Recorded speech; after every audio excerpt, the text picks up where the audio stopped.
பாக்கியலட்சுமி சீரியல்ல ஜெனி பார்த்தீங்கன்னா, பாட்டு பாடி ஒரு வீடியோ ஒண்ணு ஷேர் பண்ணியிருந்தாங்க.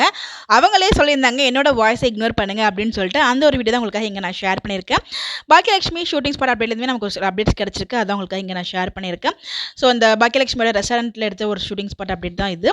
ஸோ ஒரு வழியா நம்ம கோபி என்னதான் பிளான் போட்டாலும் அது வந்து பலிக்கவில்லை. ஸோ அவரோட பிளான் எல்லாம் சொதப்பி நம்ம மினிஸ்டர் பார்த்தீங்கன்னா, பாக்கியோட ரெஸ்டாரண்ட் ஓப்பன் பண்ணுறதுக்காக வந்துட்டாங்க. அச்சச்சோ! என்னடா நம்ம போட்ட பிளான்லாம் இப்படி சொதப்பிடுச்சே அப்படின்னு சொல்லிட்டு கோபி ஒரு பக்கம் வந்து ஃபீலிங்ஸோட நின்றுட்டு இருக்காரு. கோபி கடைசியா பல்ப் வாங்கினாலும் ஸோ மினிஸ்டர் வரதுக்கு முன்னாடி என்ன ஆட்டம் போட்டாரு. ஸோ போயிட்டு அவங்க அம்மா அப்பாவை ஏற்றி விடுறதும் அந்த இடத்துல என்னதான் அவரை ஏற்றி விட்டாலும் அவங்க அப்பா சரியான நோஸ் கட்லாம் கொடுப்பாங்க. ரொம்பவே நல்லா இருந்துச்சு அந்த சீக்வன்ஸ் எல்லாமே. பட் கோபியோட பிளான் சொதப்பிடுச்சு. அதான் ரொம்ப வந்து இதில் ஹைலைட்டாக இருக்கும். வாலண்டியராக போயிட்டு அவரோட ஃப்ரெண்டு செந்திலோட கசினுக்கு வந்து ஹெல்ப் பண்ணாரு. ஸோ அங்கே போகலை மினிஸ்டர். ஸோ அதுக்கப்புறம் அவர் கால் பண்ணி என்னென்ன சொல்ல போறாருன்னு தெரியல.